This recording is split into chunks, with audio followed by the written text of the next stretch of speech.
Hello दोस्तों, कैसे हैं आप सब? कैसी तैयारी चली है आप लोगों की? तो चलिए हम लोग अब कंटिन्यू करते हैं। Half period zone, phrasal half period zone चल रहा था और इससे पहले के लेक्चर में हमने आपको बता दिया है कि फ्रेजल हाफ पीरियड जोन क्या है और फ्रेजल का अजम्पशन क्या है, फ्रेजल हाफ पीरियड जोन की रेडियस, एरिया और इस पॉइंट पे इंटेंसिटी, इस पूरे वेवफ्रंट की वजह से इस पॉइंट पे इंटेंसिटी मैंने आपको बता दी है और साथ ही साथ मैंने आपको ये भी बता दिया है कि जोन प्लेट क्या होती है, टाइप्स ऑफ जोन प्लेट। दो तरह की जोन प्लेट होती है, positive zone plate, negative zone plate and so on. देखिए आज मैं आपको हाफ पीरियड जोन से रिलेटेड एक इंपॉर्टेंट चीज़ आपसे मैं डिस्कस कर लेता हूँ और ये आपकी एग्जाम के पॉइंट ऑफ व्यू से बहुत इंपॉर्टेंट है। दोस्तों कभी कभी आपसे ये पूछा जाता है कि एक पर्टिकुलर हाफ पीरियड जोन से इस पॉइंट पी की डिस्टेंस पूछी जाती है। हालांकि आप जानते हैं कि फर्स्ट जोन के एक्सट्रीम पॉइंट m1 से जहां तक की डिस्टेंस कितनी है, b प्लस लैम्डा बाई 2 है। इसी तरह से सेकंड जोन के एक्सट्रीम पॉइंट m2 से यहां तक की डिस्टेंस कितनी है, b plus low lambda by 2 है एंड सो ऑन। और nth जोन के एक्सट्रीम पॉइंट से इस पॉइंट p की डिस्टेंस कितनी है, b plus n lambda by 2। लेकिन आपसे पूछा जा रहा है एक्सट्रीम पॉइंट से नहीं, आपसे जोन से डिस्टेंस नहीं पूछी जा रही है। आपसे आपसे कहां से पूछी जा रही है, हाफ पीरियड जोन से डिस्टेंस पूछी जा रही है। आपसे पूछी जा रही है बताइए हाफ पीरियड जोन से इस पॉइंट पी की डिस्टेंस कितनी है। जैसे मैं इसको थोड़ा सा जूम करके आपको बना के दिखाता हूं। जैसे मान लीजिए हमारे पास एक फर्स्ट जोन है m1, अपने पास फर्स्ट जोन है m1, अपना सेंटर है o और ये अपनी मान लीजिए पॉइंट क्या है pa। और आपको पता है फर्स्ट जोन से यहां तक की डिस्टेंस कितनी होती है, b प्लस लैम्डा बाई 2 होती है। अगर इस डिस्टेंस को आप कितना मान लें, b मान लें तो। इसी तरह से हम क्या बनाएंगे, सेकंड जोन बनाएंगे। सेकंड जोन का एक्सट्रीम पॉइंट ये है और सेकंड जोन के एक्सट्रीम पॉइंट यहां से इस पॉइंट की डिस्टेंस कितनी होती है, b प्लस 2 लैम्डा बाई 2 होती है। मतलब फर्स्ट जोन के एक्सट्रीम पॉइंट से इस पॉइंट की distance b plus lambda by 2 और सेकंड जोन के एक्सट्रीम पॉइंट से यहां की distance b plus 2 lambda by 2। आपसे पूछा जा सकता है कि बताइए सेकंड जोन से, ध्यान सुनिएगा, सेकंड हाफ पीरियड जोन से, मतलब सेकंड हाफ पीरियड जोन मतलब यहां से लेकर इस पॉइंट पी की डिस्टेंस कितनी होगी। या आपसे पूछा जा सकता है बताइए फर्स्ट हाफ पीरियड जोन यहां से लेकर इस पॉइंट पी की मीन डिस्टेंस कितनी होगी। तो ये बहुत इंपॉर्टेंट है दोस्त और ये आपकी पीजीटी की परीक्षा में, हरियाणा टेट में, राजस्थान टेट में, डीटीएसबी में आया हुआ क्वेश्चन है। आपसे पूछा जाता है डिस्टेंस ऑफ हाफ nth, मान लीजिए nth हाफ पीरियड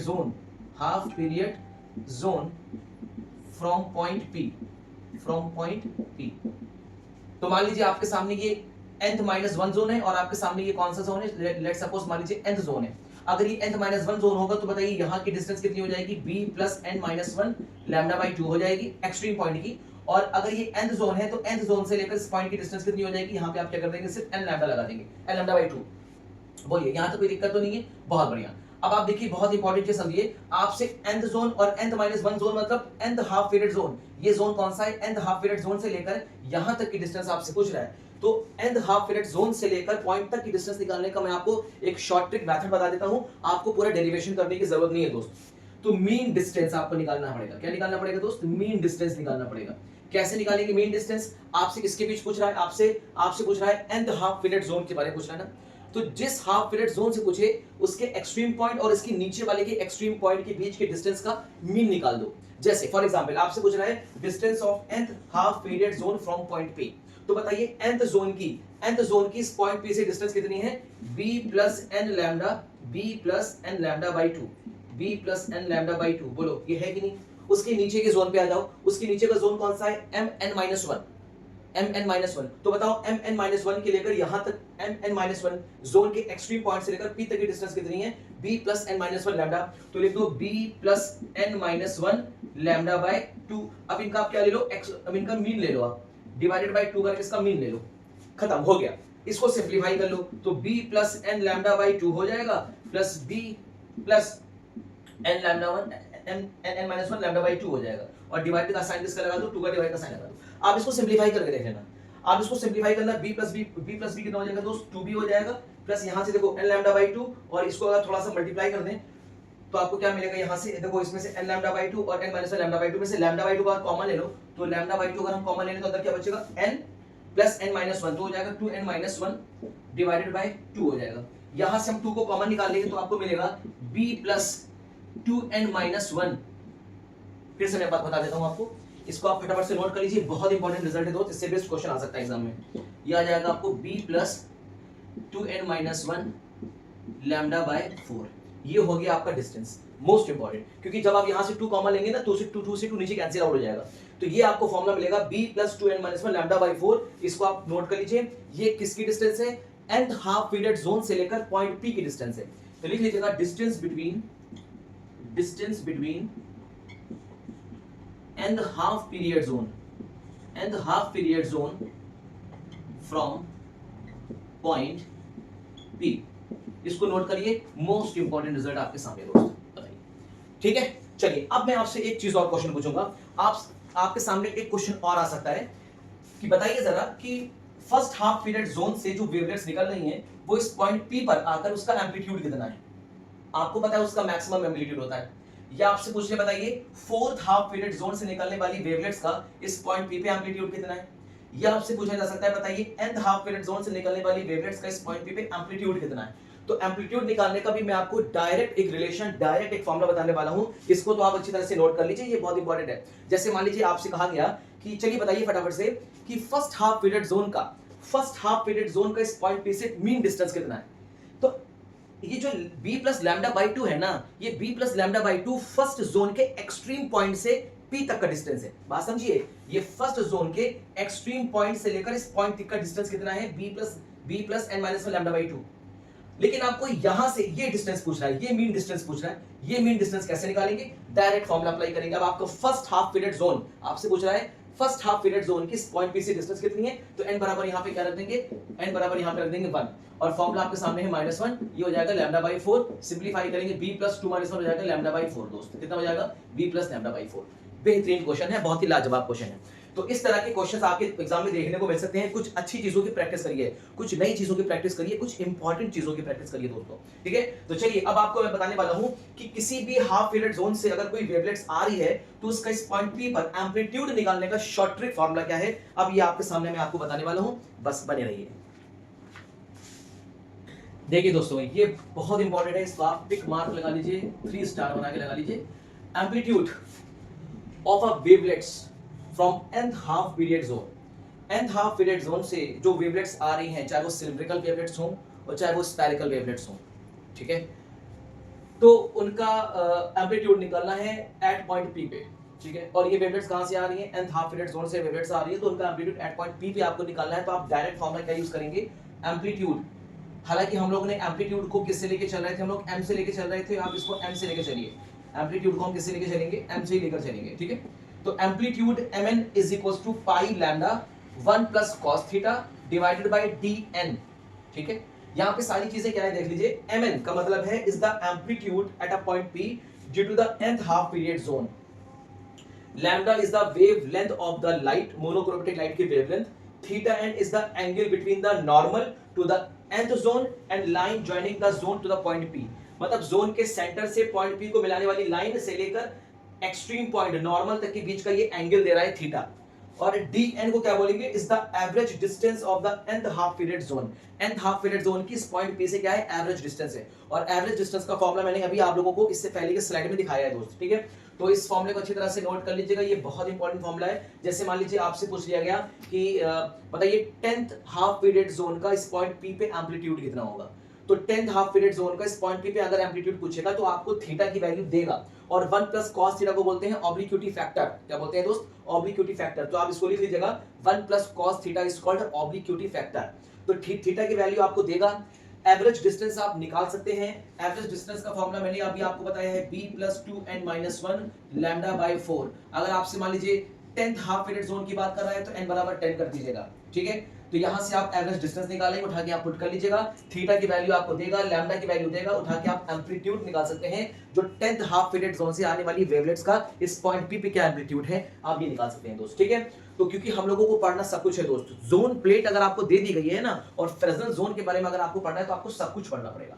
तो अब आप एक चीज नोटिस कर पा रहे हैं कि देखिए जोन के पास एक बढ़िया काम क्या है कि अगर मान लीजिए एक पॉइंट सोर्स है, या आपके सामने एक पॉइंट सोर्स है, या आपके सामने क्या एक पॉइंट सोर्स है, यहां से कोई अगर मान लीजिए लाइट ऐसे से निकल रही है, कोई लाइट रेस ऐसे से निकल रही है, तो आप एक चीज नोटिस कर पा रहे हैं कि जोन का काम क्या है? जोन इसको कन्वर्ट कर रहा है। देखिए ये क्या निकल रही है? लाइट रेस निकल रही है, मतलब स्फेरिकल। ये कैसे निकल रही है? स्फेरिकल वेवफ्रंट निकल रहा है। और जोन का काम ये है कि इस वेव को या इस स्फेरिकल वेव को कन्वर्ट कर रहा है, और कन्वर्ट करके पॉइंट P पे फोकस कर रहा है। तो क्या हम ये कह सकते हैं कि जोन हमारा एक कॉन्वेक्स लेंस की तरह कार्य करता है या कॉन्वेक्स लेंस की तरह काम करता है? यस, जी हाँ, हमारा जोन एक कॉन्वेक्स लेंस की तरह कार्य करता है। अब हम अपने नेक्स्ट स्लाइड में बताएंगे कि अगर जोन अगर कॉन्वेक्स लेंस की तरह काम करता है तो इसका अपना कुछ फोकस होगा। तो चलिए उसके फोकस का हम डेरिवेशन नहीं करेंगे, क्योंकि डेरिवेशन करेंगे तो काफी बड़ा हो जाएगा, तो डेरिवेशन नहीं करेंगे। मैं आपको बता दूंगा कि कैसे इसका फोकस हमें निकालना है। जबकि आप एक बात ध्यान रखिएगा कि कॉन्वेक्स लेंस का जो फोकस होता है वो कांस्टेंट होता है, लेकिन हमारे पास जोन प्लेट का जो फोकस होगा ना, जो फोकल लेंथ होगा, वो मल्टीपल फोकाई होगा। और मल्टीपल फोकाई मतलब एक जोन के अंदर भी सब एलिमेंट्स बनेंगे, उसका अलग फोकल लेंथ होगा। परेशान मत होइए, अभी मैं आपको पूरा डिटेल में समझाऊंगा कि zone plate as a convex lens की तरह कैसे काम करता है। बस बने रहिए दोस्तों।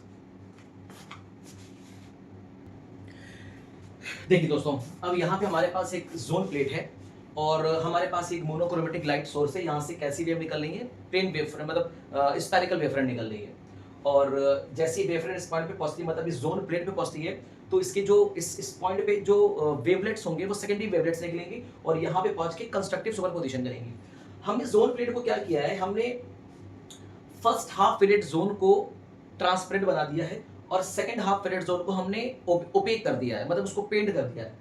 इसी तरह से थर्ड हाफ पीरियड जोन को हमने ट्रांसपेरेंट कर दिया है और फोर्थ हाफ पीरियड जोन को हमने ओपेक कर दिया है। तो हमने इवन नंबर को ओपेक कर दिया है। और आपको पता है अगर आप इवन नंबर को ओपेक करेंगे, जैसे आप 2 को 4 को 6 को 8 co dot dot dot, even number of half period zone को अगर आप ओपेक करेंगे, ओपेक मतलब पेंट करके रखेंगे, और आप किसको परमिशन दे रहे हैं? फर्स्ट हाफ पीरियड जोन से निकलने वाली वेवलेट्स को परमिशन दे रहे हैं पी पॉइंट पे पहुंचने के लिए। तो आपने क्या किया है, आपने first, third, fifth, 7 dot dot dot odd number को आपने ट्रांसपेरेंट बना दिया है। क्या बना दिया है दोस्त? ट्रांसपेरेंट बना दिया है। बोलो ठीक है। अगर आप इसको ट्रांसपेरेंट बना देंगे तो हमारा किस तरह का जोन कहलाएगा? ये पॉजिटिव जोन कहलाता है। इसे क्या बोलते हैं? पॉजिटिव जोन प्लेट बोलते हैं। आपको ये मैं ऑलरेडी बता चुका हूं कल के लेक्चर में, पॉजिटिव जोन प्लेट बोलते हैं। तो हमारे पास एक पॉजिटिव जोन प्लेट है। हम चाहें तो हम एक नॉर्मल जोन भी ले सकते हैं, नॉर्मल जोन प्लेट भी ले सकते हैं, लेकिन हमने उसको पॉजिटिव जोन प्लेट या नेगेटिव जोन प्लेट क्यों बनाई? क्योंकि हम इस पॉइंट पे इंटेंसिटी को बढ़ाना है, इस वजह से, बाकी और कोई बात नहीं है। तो चलिए हमने क्या किया, यहां से निकलने वाली जो स्फेरिकल वेव फ्रंट है वो इस M2 हाफ पीरियड जोन से ब्लॉक हो गई, फोर्थ हाफ पीरियड जोन से ब्लॉक हो गई, सिक्स्थ हाफ पीरियड जोन से ब्लॉक हो गई, और इसी तरह से इवन हाफ पीरियड जोन से वो ब्लॉक हो रही है और ऑड नंबर से वो क्या करेगी? पास आउट कर जाएगी। और जब पास आउट करेगी तो वो क्या यहाँ पे क्या करेगी? कंस्ट्रक्टिव सुपरपोजिशन करेगी। अगर यहाँ पे कंस्ट्रक्टिव सुपरपोजिशन करेगी तो यहाँ पे आपको कैसी फ्रिंज देखने को मिलेगी? ब्राइट फ्रिंज देखने को मिलेगी। यहाँ तक कोई दिक्कत नहीं है। चलिए बहुत बढ़िया। हमारे पास ये सोर्स है और हमारे पास ये कोई स्क्रीन मान लेते हैं, ये हमारे पास क्या है? कोई स्क्रीन है या कोई आई पीस मान लेते हैं, ठीक है। इस देखिए अब ए क्या है? ए है सोर्स से लेकर इस जोन प्लेट तक की डिस्टेंस है और जोन प्लेट से लेकर स्क्रीन तक की डिस्टेंस को हमने बी से कंसीडर किया है। तो ए और बी आपको समझ में आ गया। यहाँ पे ए क्या है? ए आप समझ लीजिए, ए है distance of source from positive zone, positive zone plate, positive zone plate से इसकी डिस्टेंस है। और दोस्त बी क्या है? बी है distance of zone from screen या फिर आईपीस, स्क्रीन या आईपीस इसकी डिस्टेंस है। अब देखिए जोन का काम क्या है? जोन एक स्फेरिकल वेवफ्रंट को क्या कर रहा है? एक डाइवर्ज स्फेरिकल वेवफ्रंट को कन्वर्ज कर रहा है। स्फेरिकल मतलब डाइवर्जिंग स्फेरिकल वेवफ्रंट को स्फेरिकल कन्वर्जिंग वेवफ्रंट में कन्वर्ट कर रहा है और धीरे धीरे रेस क्या हो रही है? कन्वर्ज होकर कहां पहुंच रही? पॉइंट पी पे चली है। तो क्या हम ये कह सकते हैं कि जोन प्लेट हमारा कॉन्वेक्स लेंस की तरह काम कर रहा है? जी हाँ, कह सकते हैं। अगर हम इसको कॉन्वेक्स लेंस बोल सकते हैं या कॉन्वेक्स लेंस की तरह बोल सकते हैं तो उसका अपना कुछ फोकस होगा। तो देखिए मैं इसके फोकल लेंथ को ड्राइव नहीं करूंगा, मैं एक रिजल्ट लिखने जा रहा हूं। वो इस रिजल्ट को आप अच्छी तरह से याद रखिएगा। Rn का square is equal to 1/a plus 1/b is equal to n lambda. ये रिजल्ट आप याद रखिए बस, इसके अलावा आपको और कुछ याद रखने की जरूरत नहीं पड़ेगी दोस्त, सिर्फ इतना रिजल्ट याद रख लीजिए बस। बोलिए ठीक है। सिर्फ अगर आप इतना रिजल्ट भी याद रखेंगे बाकी आपको सब कुछ याद रहेगा। यहाँ पे Rn क्या है? यहाँ पे Rn है radius of nth half period zone, मतलब रेडियस ऑफ nth जोन। यहाँ पे Rn क्या है दोस्त? Radius of nth zone, radius of nth zone की रेडियस है। अभी आप समझिएगा, अभी एक चीज नोटिस करिएगा, इस स्क्रीन को और सोर्स को मैंने फिक्स करके रखा है, बिल्कुल फिक्स करके रखा है, ठीक है। यहाँ पे n क्या है? यहाँ पे n है ऑर्डर ऑफ जोन, ये जोन का ऑर्डर है दोस्त, बोलो ठीक है। यहाँ पे लैम्डा क्या है? यहाँ पे लैम्डा है wavelength of monochromatic light, wavelength of monochromatic light, monochromatic light की ये वेवलेंथ है, बोलो ठीक है। यहाँ पे ए और बी आपको समझ में आ गया, ये डिस्टेंस है। अब देखो ये ऐसा नहीं लग रहा है कि एक लेंस से सोर्स की डिस्टेंस u और लेंस से एक इमेज या स्क्रीन डिस्टेंस b एक b की तरह लग रहा है, और आपको ये दिखाई दे रहा है क्या 1/a + 1/b कुछ दिखाई दे रहा है। अगर हम इसको साइन कन्वेंशन के हिसाब से रखें तो मुझे बताइए क्या मैं इसको कह सकता हूं कि rn², अगर इसको साइन कन्वेंशन के अकॉर्डिंग रखें तो बताइए a किस में होगा, माइनस में होगा, और b किस में होगा, प्लस में होगा। तो मैं कैसे 1/b - 1/a = n लैम्डा करेंगे। हमने यहाँ पे क्या लगाया, साइन कन्वेंशन लगा दिया है दोस्त। क्या लगा दिया, साइन कन्वेंशन लगा दिया है, मतलब चिन्ह प्रणपाती लगा दिए। अगर हम चिन्ह प्रणपाती लगा रहे हैं तो क्या ये आपको इस तरह नजर नहीं आ रहा? थिन लेंस का फॉर्मूला क्या होता है, 1/b - 1/u = 1/f। ये किसका फोकल लेंथ होता था, ये फोकल लेंथ होता था कॉन्वेक्स लेंस का। आपको एक कॉन्वेक्स लेंस दिया जाता था, एक पतला सा कॉन्वेक्स लेंस दिया जाता था, एक लाइट रेस ऐसे ऐसे आ रही है मान लीजिए, या मान लीजिए हमारे पास लाइट रेस पैरेलल नहीं आ रही है, किसी डिस्टेंस से लाइट रेस आ रही है, किसी पॉइंट से लाइट रेस आ रही है। मान लीजिए कि हमारे पास एक कॉन्वेक्स लेंस है और हमारे पास ये एक क्या है, ये हमारे पास है एक प्रिंसिपल एक्सिस, ठीक है, और एक लाइट रेस यहां से जो रेज आ रही है किसी फाइनाइट डिस्टेंस से आ रही है, ठीक है। मान लीजिए कोई ऑब्जेक्ट रखा है और ये एक रेज आ रही है, तो रेज यहां से जाएगी और यहां से क्या हो जाएगी, कन्वर्ट हो जाएगी। तो किसी पॉइंट पर लाइट रेज आएगी, आपने एक्स वाई जेड, एक लाइट रेज ऐसे जाएगी, तो यहाँ पे आपको क्या बनाते हैं, एक इमेज बना देते हैं आई। ये रखा होता है ऑब्जेक्ट, यहाँ से डिस्टेंस को लेते हैं यू और यहाँ से डिस्टेंस को ले लेते हैं बी, और इसके फोकल लेंथ का फॉर्मूला 1/v - 1/f लगा देते हैं। सो 1/v - 1/u = 1/f। ये क्या होता है, हमारा थिन लेंस फॉर्मूला होता है, थिन लेंस फॉर्मूला होता है। बोलो है कि नहीं, चाहे वो कॉन्वेक्स लेंस हो चाहे कॉनकेव लेंस हो। इसी तरह से आप देखिए क्या 1/b - 1/a, ये आपको एक जोन प्लेट का फोकल लेंथ नजर नहीं आ रहा है, तो ये किसका फॉर्मूला हो गया, जोन प्लेट की फोकल लेंथ हो गया। तो बताइए rn² बराबर हम कर सकते हैं 1/fz। fz क्यों लगाया, fz मतलब हो गया focal length of zone plate. तो यहाँ पे अच्छा इसकी जगह हम लोग n लगा देंगे तो कोई बुराई नहीं है, क्योंकि फोकल लेंथ भी कैसी होगी, मल्टीपल फोकल लेंथ होगी, fn लगा देंगे, ये हो जाएगा हमारा n ऑफ लैम्डा। तो यहाँ से हम कह सकते हैं fn = बताइए fn को उधर जाएंगे तो आपका हो जाएगा rn² divided by n lambda. One of the most important formula, fn = rn² divided by n lambda, divided by n lambda. ये जोन प्लेट की फोकल लेंथ का फॉर्मूला हो गया आपके सामने। मल्टीपल फोकस मिल रहा है। अब क्योंकि आपने यहाँ पे क्या किया है, second half period zone, fourth half period zone, six half period zone को आपने क्या कर दिया, ब्लॉक कर दिया है। तो हमें किसकी फोकल लेंथ मिलेगी, फर्स्ट हाफ पीरियड जोन की फोकल लेंथ मिलेगी, थर्ड की मिलेगी, फिफ्थ की मिलेगी, सेवंथ की मिलेगी, नाइन्थ की मिलेगी। तो अगर आपसे मैं पूछूं बताइए फर्स्ट हाफ पीरियड जोन की फोकल लेंथ कितनी होगी, तो आप बताएंगे आराम से, क्योंकि वहां से लाइट रेस पास कर रही है। तो यहाँ पे आप क्या करेंगे, r1 का स्क्वायर करेंगे डिवाइडेड बाय n लैम्डा कर देंगे, यहाँ पे आप लैम्डा कर देंगे। आपको पता है पहले जोन की रेडियस कितनी होती है दोस्त, √n/b लैम्डा, और n बराबर कितना है 1, तो हो जाएगा b लैम्डा। तो यहाँ पे आप क्या कर सकते हैं, b लैम्डा अपॉन लैम्डा कितना हो गया, b। बहुत ही इंपॉर्टेंट फॉर्मूला, इसको आप नोट कर लीजिए। इसका मतलब हो गया कि फर्स्ट हाफ पीरियड जोन की जो फोकल लेंथ होगी इस पॉइंट पे कितनी होगी, b होगी। इसी तरह से हम अलग अलग तरीके से निकाल सकते हैं, जैसे आपसे बोला गया बताइए थर्ड हाफ पीरियड जोन की फोकल लेंथ कितनी होगी, क्योंकि आपने सेकंड हाफ पीरियड जोन को ब्लॉक करके रखा हुआ है। आप उसका उल्टा भी कर सकते हैं, आप नेगेटिव जोन प्लेट बना सकते हैं, फिर आपको सेकंड जोन का मिलेगा, फोर्थ जोन का फोकल लेंथ मिलेगा, सिक्स जोन का फोकल लेंथ मिलेगा, सो ऑन। मान लीजिए आप नॉर्मल जोन बनाते हैं, तो नॉर्मल जोन बना देंगे तो आपको first half period zone, second half period zone, third, fourth, fifth, six सबका आपको क्या मिलेगा, फोकल लेंथ मिल जाएगा। तो चलिए मैं आपसे पूछूं बताइए थर्ड हाफ पीरियड जोन की फोकल लेंथ क्या होगी, तो आप बताएंगे सर बहुत आसान है। आप क्या करेंगे, रेडियस ऑफ थर्ड जोन का रेडियस अपॉन आप क्या करेंगे n लैम्डा, n बराबर है 3 लगा देंगे लैम्डा। बताइए थर्ड जोन की रेडियस कितनी होती है, √3b लैम्डा का स्क्वायर। तो लैम्डा से स्क्वायर कैंसिल होगी तो बचेगा 3b lambda, 3b lambda divided by 3 lambda. बताइए कैंसिल हो कितना हो गया, b। बताइए दोस्त, आसान है, समझ में आ गया। अब यहां से आप देखिए सारी चीजें निकाल सकते हैं, आसान है, कोई टफ तो नहीं लग रहा है। तो देखिए फोकल लेंथ आपको दिखाई दे रहा है, मल्टीपल फोकस बनते हैं, मल्टीपल फोकस।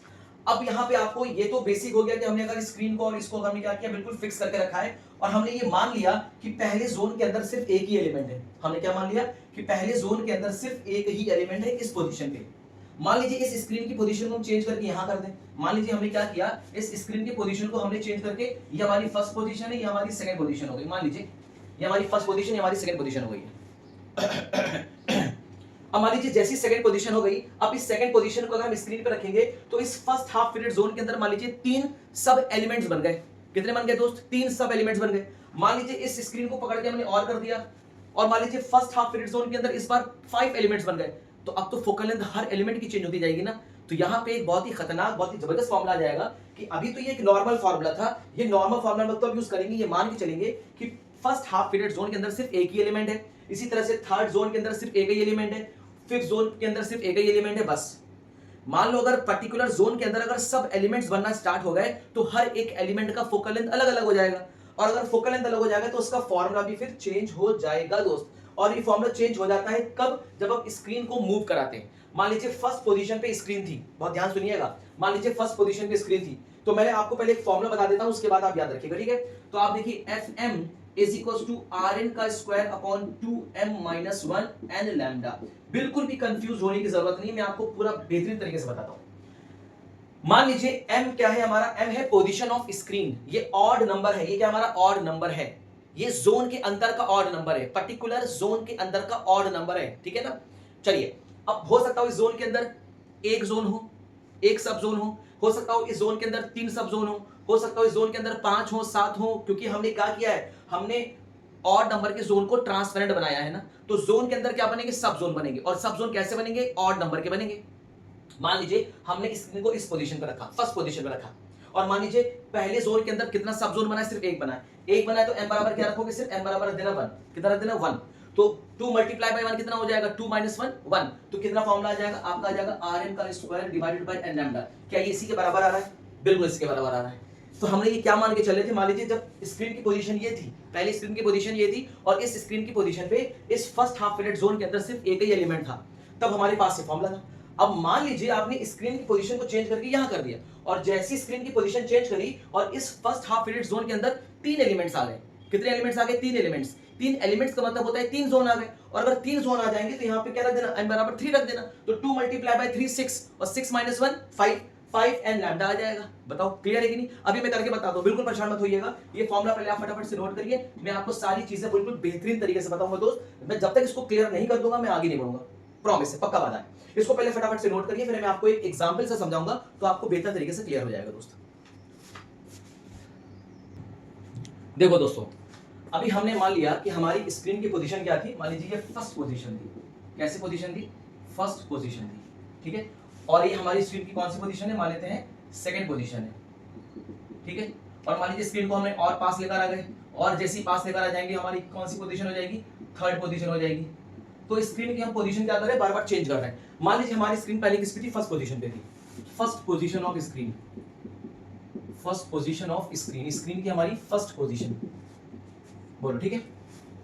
चलो, हमने मान लिया कि स्क्रीन की फर्स्ट पोजीशन पे फर्स्ट हाफ पीरियड जोन के अंदर सिर्फ एक ही एलिमेंट है, कितना एलिमेंट है, सिर्फ एक एलिमेंट, मतलब सिर्फ एक ही जोन है। अगर ये एक जोन होगा तो हम यहाँ पे क्या करेंगे, m बराबर 1 करेंगे, m बराबर 1 करेंगे, क्यों 1 करेंगे, क्योंकि फर्स्ट हाफ पीरियड जोन के अंदर कितना एलिमेंट, एक ही एलिमेंट है। चलो m कर दिया, और बताओ n बराबर कितना करेंगे, 1, क्यों, क्योंकि फर्स्ट हाफ पीरियड जोन की बात की है, n बराबर 1 कर दिया, m बराबर 1 करोगे, n बराबर 1 करोगे, तो बताओ f1 कितना आ जाएगा, Rn का स्क्वायर डिवाइडेड बाय लैम्डा, कितना आ जाएगा दोस्त, लैम्डा। बोलो क्लियर है, निकाल सकते हैं फोकल लेंथ, बढ़िया निकाल सकते हैं, कोई कंफ्यूजन नहीं है, अच्छी तरह समझ में आ गया, वेरी गुड। चलिए अब मान लीजिए हम एक काम करते हैं, मैंने आपसे बोला कि मैं चलता हूं थर्ड हाफ पीरियड जोन पे, मैं कहां चलता हूं, थर्ड हाफ पीरियड जोन पे चलता हूं।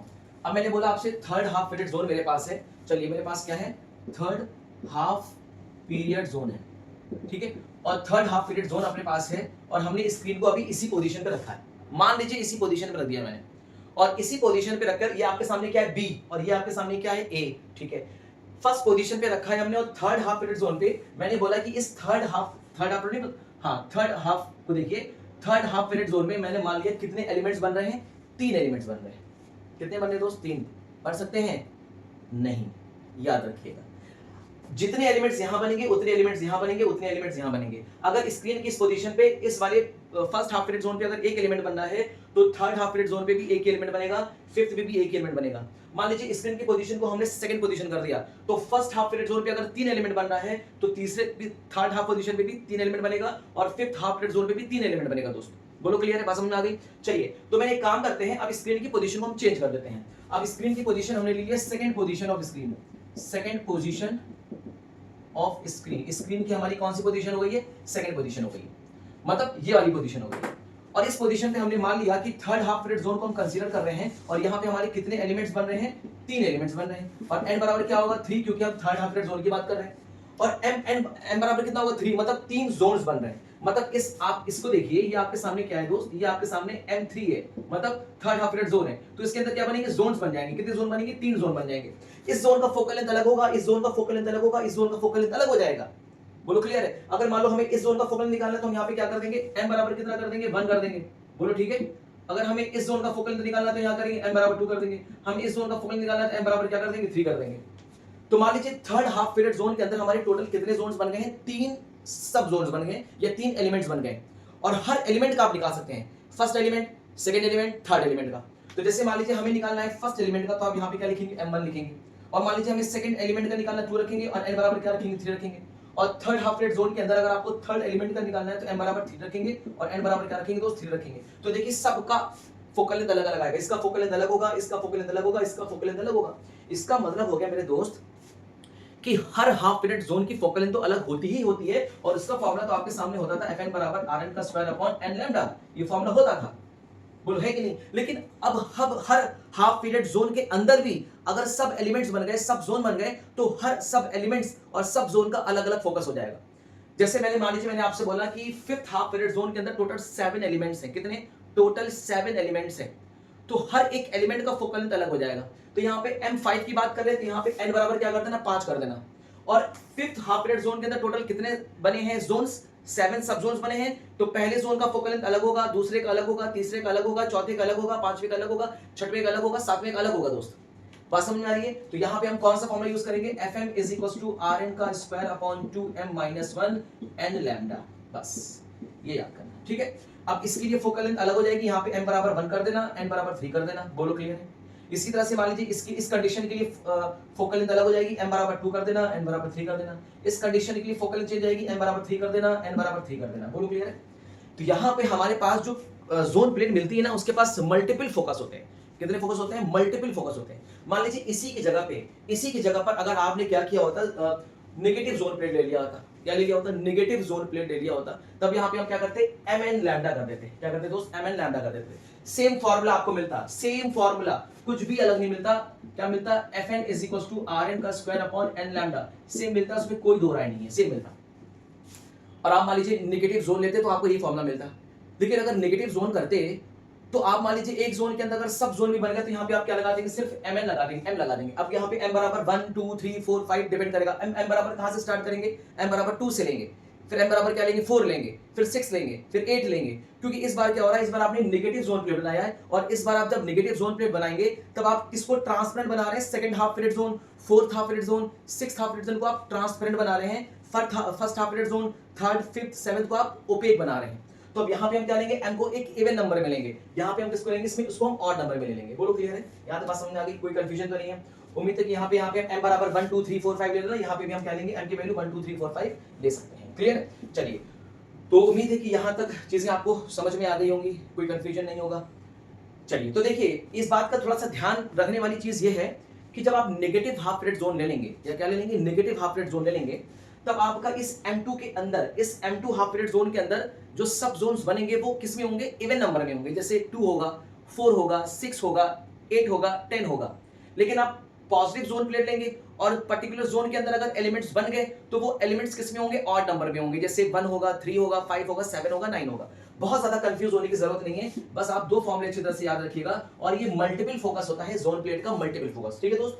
तो ये बहुत इंपॉर्टेंट फॉर्मूला है, इससे रिलेटेड क्वेश्चन आपके सामने एग्जाम में देखने को मिल सकते हैं। तो हालांकि जो क्वेश्चन आपको देखने को मिलेगा वो आपको यहीं से क्वेश्चन देखने को मिल जाएगा, लेकिन मान लीजिए कभी कभी कैसे दे देता है कि पर्टिकुलर जोन के अंदर आपके 3 सब एलिमेंट्स हैं, तो अगर 3 सब एलिमेंट्स है और तीसरे एलिमेंट का भी आपको फोकस पूछ रहा है तो m बराबर 3 कर देना, और 3 जोन की बात करेगा तो n बराबर 3 कर देना।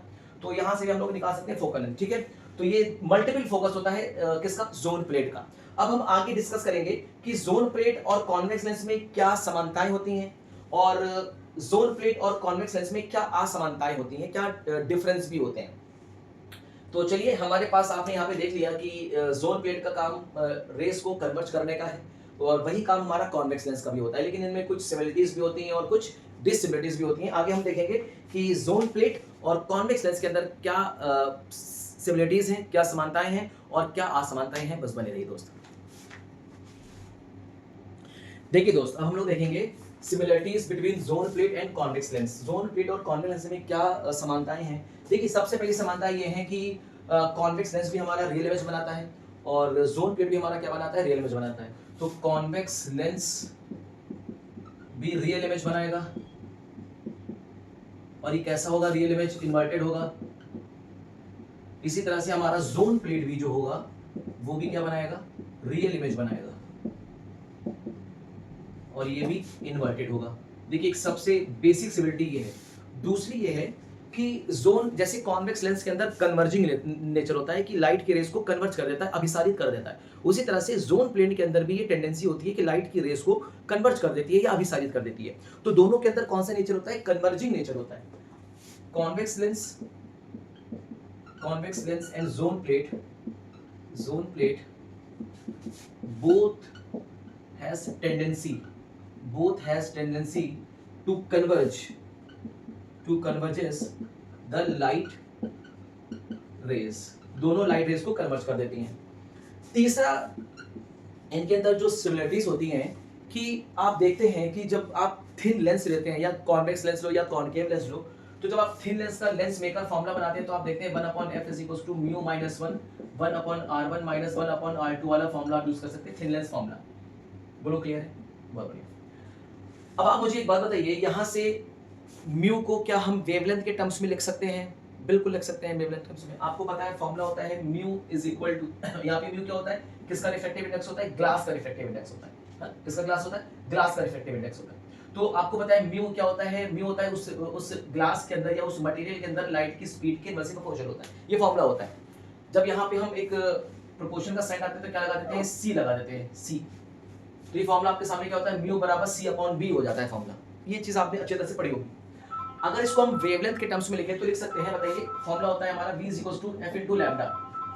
तो v = f लैम्डा कर सकते हैं, तो c = b क्या होगा, f × λ1, और यह क्या हो जाएगा, f × λ2। फ्रीक्वेंसी कैंसिल हो गया, λ1/λ2 हो गया। इसका मतलब ये वेवलेंथ पे डिपेंड करता है दोस्त। किस पे डिपेंड करता है, ये वेवलेंथ पे भी डिपेंड करता है। इसका मतलब आप समझ के अच्छी तरह से याद रखिएगा कि जो फोकल लेंथ होता है वो वेवलेंथ पे भी डिपेंड करता है, मोस्ट इंपॉर्टेंट है।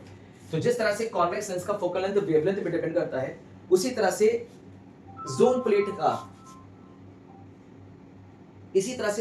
का भी फोकल लेंथ किस पे डिपेंड करता है, वेवलेंथ पे। आपने जोन प्लेट की फोकल लेंथ का फॉर्मूला लिखा था Rn²/n λ। देखिए फोकल लेंथ जोन प्लेट का किस पे डिपेंड कर रहा है, वेवलेंथ पे, और लेंस का भी फोकल लेंथ किस पे डिपेंड करता है, वेवलेंथ पे डिपेंड करने लगता है। बोलो क्लियर है? तो आपको देखिए ये वेवलेंथ कहां पे है, लाइट की वेवलेंथ एयर में है, ये वेवलेंथ कहां पे है, लाइट की वेवलेंथ मीडियम में है।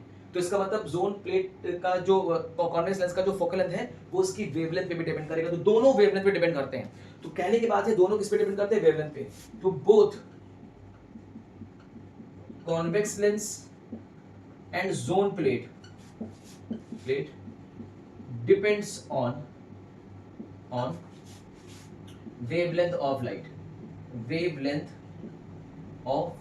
लाइट की वेवलेंथ पे डिपेंड करते हैं। और अगर ये लाइट की वेवलेंथ पे डिपेंड करना स्टार्ट करते हैं, मैंने आपको बताया अगर कोई भी लेंस वेवलेंथ, किसी भी लेंस का फोकल लेंथ अगर वेवलेंथ पे डिपेंड करना स्टार्ट करते तो जो उस लेंस से जो इमेज बनती है उसमें कौन सा डिफेक्ट आ जाता है, क्रोमेटिक डिफेक्ट आ जाता है, मतलब क्रोमेटिक एब्रेशन आ जाता है। जैसे आपको पता है लेंस से जो भी इमेज बनती है उसमें क्रोमेटिक एब्रेशन आ जाता है, इसी तरह से जो भी जोन प्लेट से जो भी इमेज बनेगी उस इमेज में भी कौन सी डिफेक्ट आ जाएगी, क्रोमेटिक एब्रेशन आ जाएगी। इसका मतलब बोथ प्रोड्यूसेस क्रोमेटिक एब्रेशन,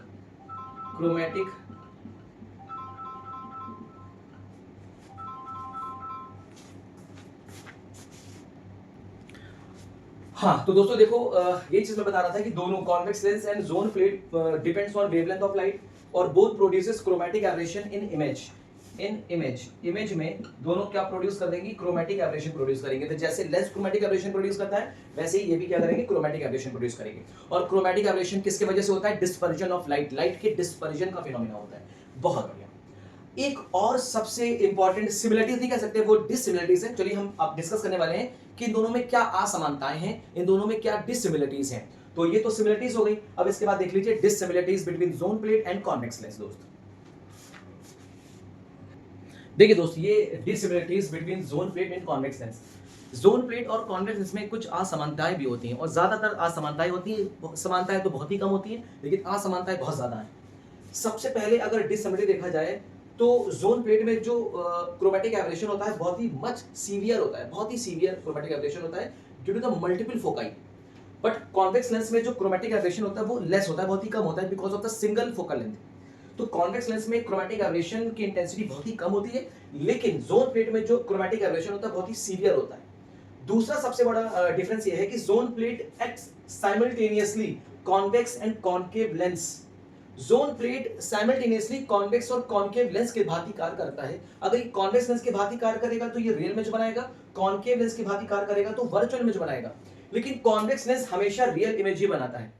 तो जोन प्लेट आपका कभी कॉन्वेक्स लेंस की भांति कार्य करता है, कभी कॉन्केव लेंस की भांति कार्य करता है, लेकिन कॉन्वेक्स लेंस एक कॉन्वेक्स लेंस ही होगा, उसका नेचर कभी चेंज नहीं होगा। हाँ, उसका नेचर कब चेंज होगा, जब उसको किसी म्यू रिफ्लेक्टिव इंडेक्स वाले, ऐसे रिफ्लेक्टिव इंडेक्स वाले मीडियम में डालो जिसका रिफ्लेक्टिव इंडेक्स उस ग्लास की मीडियम के रिफ्लेक्टिव इंडेक्स से ज्यादा हो, तब इसका नेचर चेंज हो जाता है।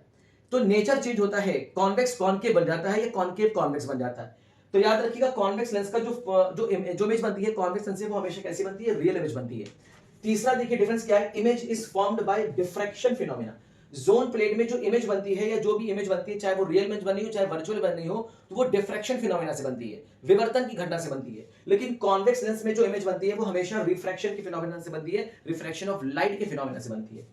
चौथा सबसे बड़ा डिफरेंस ये है कि जोन प्लेट में मल्टीपल फोकाई होती है जिसकी वजह से इमेज की इंटेंसिटी कम हो जाती है, लेकिन कॉन्वेक्स लेंस में सिर्फ एक ही सिंगल फोकल लेंथ होता है जिसकी वजह से जो इमेज की इंटेंसिटी होती है वो अच्छी होती है। मतलब जोन प्लेट से बनी इमेज से ज्यादा इंटेंसिटी कॉन्वेक्स लेंस के केस में होती है।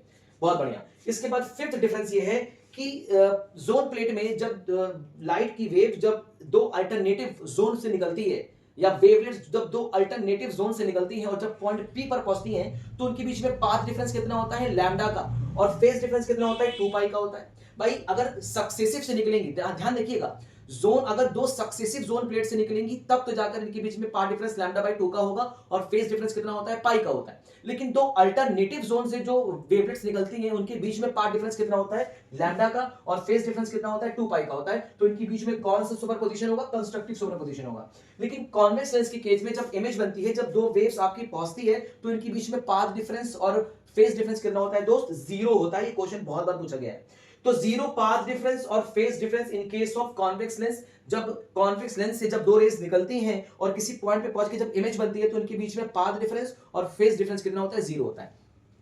लेकिन इनके केस में पाथ डिफरेंस फेज डिफरेंस कितना होगा, लैम्डा का पाथ डिफरेंस और 2 पाई का क्या होगा दोस्त, फेज डिफरेंस होगा।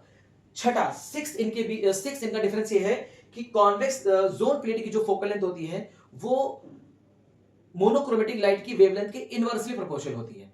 इसका मतलब जोन प्लेट, मतलब जिसकी वेवलेंथ ज्यादा होगी उसके लिए फोकस कम होगा। इसका मतलब अगर जोन प्लेट के सामने अगर रेड कलर की लाइट रेज रख देंगे, क्योंकि रेड कलर की लाइट रेज का वेवलेंथ ज्यादा होता है, तो जोन प्लेट इसको क्या करेगा, बहुत ही ज्यादा कन्वर्ट करेगा। क्यों कन्वर्ट करेगा भाई, कन्वर्ट ज्यादा करने का मतलब क्या होता है, पावर ज्यादा होती है ना भाई, पावर ज्यादा होती है। आप इसको पावर के टर्म्स में भी लिख सकते हैं और इसको आप फोकल लेंथ की भी टर्म्स ले सकते हैं। जिसका वेवलेंथ ज्यादा उसके लिए फोकस कम, और जिसके लिए फोकस कम उसके लिए पावर ज्यादा हो जाती है। इसका मतलब जोन प्लेट क्या करेगा, जोन प्लेट रेड कलर की लाइट रेज को ज्यादा कन्वर्ट करेगा। क्यों ज्यादा कन्वर्ट करेगा, क्योंकि वेवलेंथ रेड कलर की लाइट रेज का वेवलेंथ ज्यादा होता है, और अगर इसका वेवलेंथ ज्यादा होगा तो इसके लिए फोकल लेंथ क्या हो जाएगी, कम हो जाएगी।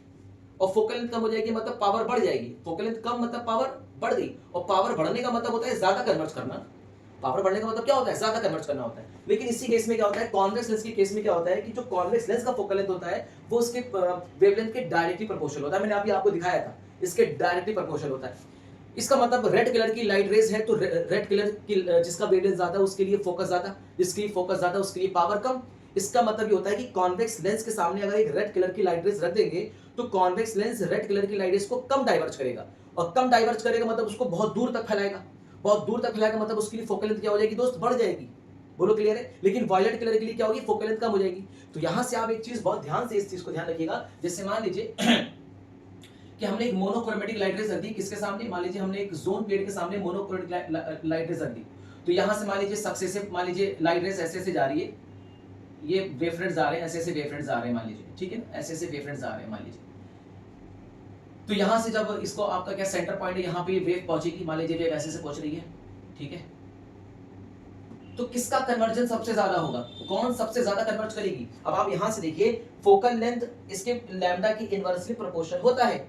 इसका मतलब वेवलेंथ किसकी ज्यादा, रेड कलर की वेवलेंथ ज्यादा, रेड कलर की वेवलेंथ ज्यादा तो फोकल लेंथ कम, और फोकल लेंथ कम का मतलब क्या होता है कि पावर बहुत ज्यादा है, और पावर ज्यादा होने का मतलब वो ज्यादा कन्वर्ज करेगी। इसका मतलब रेड कलर की लाइट रेज यहां आ जाएगी, और वॉयलेट कलर की लाइट रेज के लिए क्या होगा, देखो फोकल लेंथ क्या है, वेवलेंथ के इनवर्सली प्रोपोर्शनल है। तो वॉयलेट कलर की वेवलेंथ कम तो फोकल लेंथ ज्यादा, और फोकल लेंथ ज्यादा तो पावर कम, तो पावर कम मतलब कम कन्वर्ज करेगी, कम कन्वर्ज करेगी तो वॉयलेट कलर की लाइट रेस कहां चली जाएगी दोस्त, वॉयलेट कलर की लाइट रेस यहां जाके कन्वर्ज हो जाएगी, ऐसे कन्वर्ज हो जाएगी, यहां पे वॉयलेट कलर की लाइट रेस कन्वर्ज हो जाएगी। तो रेड कलर की लाइट रेस जोन प्लेट के सामने पहले कन्वर्ज हो जाती है, वॉयलेट कलर की लाइट रेस बाद में कन्वर्ज होती है। लेकिन अगर कॉन्वेक्स लेंस को बहुत ही ध्यान से अगर आप देखें तो मान लीजिए कॉन्वेक्स लेंस केस में एक लाइट रेस ऐसे आ रही है, तो कन्वर्जन किसका ज्यादा होता है, अब आप खुद ध्यान से बताइए कि किसका कन्वर्जन ज्यादा होगा, किसका कन्वर्जन कम होगा। आप यहां जानते हैं कॉन्वेक्स लेंस की जो फोकल लेंथ होती है वो उसके वेवलेंथ के डायरेक्टली प्रोपोर्शनल होती है। तो जिसका वेवलेंथ ज्यादा उसके लिए फोकल लेंथ ज्यादा, और जिसके लिए फोकल लेंथ ज्यादा उसके लिए पावर कम, और जिसके लिए पावर कम वो कम कन्वर्ज करेगी, कम कन्वर्ज करेगी तो रेड कलर कहां चली जाएगी, रेड कलर यहां पे आ जाएगी और वॉयलेट कलर यहां पे आ जाएगी। तो कॉन्वेक्स लेंस क्या करता है, वॉयलेट कलर को पहले कन्वर्ज कर देता है, रेड कलर को बाद में कन्वर्ज करता है। ठीक है, तो ये डिफरेंस हो गया आपका जोन प्लेट का और कॉन्वेक्स लेंस का, इसको आप थोड़ा सा ध्यान रखिएगा, difference between zone plate and convex lens. उम्मीद है कि यहां तक आपको चीजें समझ में आएंगी। तो याद रखिएगा दोस्त, वेवलेंथ ज्यादा होगी, इसमें कॉन्वेक्स लेंस की बात कर रहा हूं, कॉन्वेक्स लेंस की बात कर रहा हूं, ठीक है। वेवलेंथ ज्यादा होगी तो फोकल लेंथ ज्यादा होगा, फोकल लेंथ ज्यादा होगा तो पावर क्या हो जाएगी, कम हो जाएगी। तो वेवलेंथ ज्यादा का मतलब रेड कलर की वेवलेंथ ज्यादा होती है, अगर रेड कलर की वेवलेंथ ज्यादा होगी तो उसकी फोकल लेंथ क्या होगा, ज्यादा होगा, तो पावर क्या हो जाएगी, कम हो जाएगी। तो देखिए रेड कलर की लाइट रेज यहाँ, क्योंकि पावर कम होने का मतलब होता है, किसी लेंस की पावर कम होने का मतलब ये होता है कि वो उसको कम कन्वर्ज कर रही है, उसके अंदर कन्वर्ज की, उसके अंदर अभिसारित करने की टेंडेंसी कम हो गई है। तो देखो अगर इसको कम अभिसारित करेगी तो यहाँ भाग जाएगी ना, रेड कलर यहाँ पे आ जाएगा। और वॉयलेट कलर की बात की जाए तो वॉयलेट कलर के लिए क्या होता है दोस्त, इसकी वेवलेंथ कम होती है तो इसकी फोकल लेंथ क्या होगी, कम होगी, और पावर क्या हो जाएगा, ज्यादा हो जाएगा। अगर पावर वॉयलेट कलर की ज्यादा हो जाएगा तो उसको पहले कन्वर्ट कर देगी।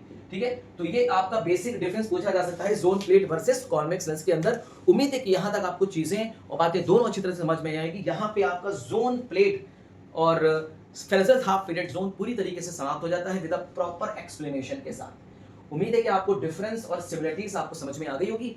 अब इसके बाद हम जो लेक्चर लेकर आएंगे, जो हमारी जो वीडियो आएगी उसमें हम बात करेंगे फ्रेजनल्स टाइप्स ऑफ डिफ्रैक्शन में सबसे पहले डिफ्रैक्शन देखेंगे सिंगल स्लिट से डिफ्रैक्शन। हालांकि फ्रेजनल का नहीं है, वो फ्रॉनहोफर डिफ्रैक्शन है, लेकिन फ्रेजनल्स का डिफ्रैक्शन हम कौन सा देखेंगे, हम फ्रेजनल्स का सर्कुलर डिस्क से डिफ्रैक्शन देखेंगे, मतलब सर्कुलर डिस्क से डिफ्रैक्शन देखेंगे। तो Fresnel's diffraction through a circular disc पहले आएगा और Fraunhofer diffraction from the small aperture या कह सकते हैं स्मॉल स्लिट से डिफ्रैक्शन इसके बाद में आएगा, जिसे हम सिंगल स्लिट डिफ्रैक्शन भी बोलते हैं, वो हमारा बाद में आएगा। ठीक है, तो इसके लिए हम पूरा डिफ्रैक्शन का पार्ट अपने यहीं खत्म कर देंगे, बहुत सी 2 से 3 लेक्चर में हमारा डिफ्रैक्शन खत्म हो जाएगा। उम्मीद है कि यहाँ तक आपको बातें समझ में आ गई होंगी। इसके बाद हम सबसे पहले काम ये करेंगे कि इससे रिलेटेड हम आपको ढेर सारे क्वेश्चंस करा देंगे, बहुत ढेर सारे क्वेश्चंस करा देंगे, 6 से 7 8 क्वेश्चंस करा देंगे, उसी में से क्वेश्चंस फंस जाएगा। ठीक है, उसके बाद फिर हम लोग डिफ्रैक्शन के फिनोमेना भी आ जाएंगे। तो तब तक पढ़ाई करते रहिए, तैयारी करते रहिए। All the very best.